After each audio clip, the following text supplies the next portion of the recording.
Or, l'édito international avec vous, Vincent Hervouet. Bonjour Vincent. Mais bonjour Dimitri Pavlenko, bravo. Écoutez, je ne sais pas pourquoi, mais merci. D'avoir réalisé votre raquette, d'être revenu de Roland-Garros.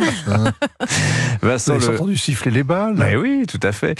Vincent, le commandant en chef de l'armée ukrainienne, a affirmé hier que la France allait prochainement envoyer des instructeurs militaires français pour former les troupes dans son pays. Alors quand, combien, où? Chut, c'est un secret d'État. On sait que le général Syrski a reçu son homologue français la semaine dernière à Kiev, qu'il venait d'avoir le ministre Lecornu au téléphone. Il a aussi précisé qu'il avait signé les documents qui permettront le déploiement de militaires français dans les casernes ukrainiennes. Tout ça montre qu'un cadre légal est prêt, qu'on est entré dans le concret, que le compte à rebours est lancé. Ne reste plus qu'à donner le top départ. À Paris, on ne confirme rien, on ne dément rien.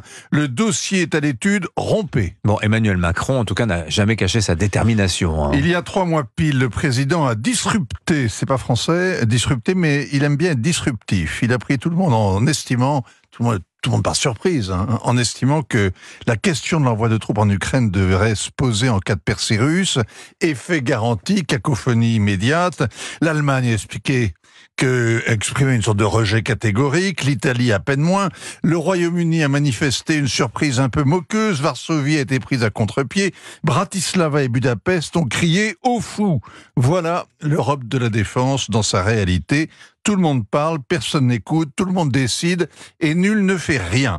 Commentaires des analyses, c'est du bluff, pas question d'envoyer des combattants sur place, il s'agit de dire qu'on ne se résignera pas à une défaite ukrainienne, de prendre aussi le leadership en Europe, et si l'Élysée rappelle que la France est une puissance nucléaire, c'est encore pour imposer la retenue au Kremlin. Mais il ne s'agit évidemment pas d'envoyer officiellement des soldats pour guerroyer en Ukraine. Pensez donc, ce qui est bien avec les guerres, c'est qu'elles ont leur logique propre et qu'elles ridiculisent en général les analystes qui prophétisent en plateau. Depuis février 2022, les Européens se laissent bousculer par la guerre en Ukraine, on dirait un bateau incapable de résister au courant. Les lignes rouges s'effacent les unes après les autres, comme l'horizon qui sans cesse recule. Et à quoi vont servir les Français qui seraient envoyés en Ukraine, Vincent? Le conflit qui s'éternise exige de la chair à canon. Kiev s'est résigné à mobiliser les plus jeunes, que des instructeurs français assurent la formation des conscrits sur place, permettra d'envoyer au front les officiers et les sous-officiers qu'ils auront remplacés. Seront aussi rapatriées les formations dispensées au Royaume-Uni, en Allemagne, en Pologne. 200 Français y ont déjà formé 10 000 Ukrainiens. C'était loin du front, ce sera bientôt à portée de canon. L'Amérique s'interdit de courir ce genre de risque virtuel.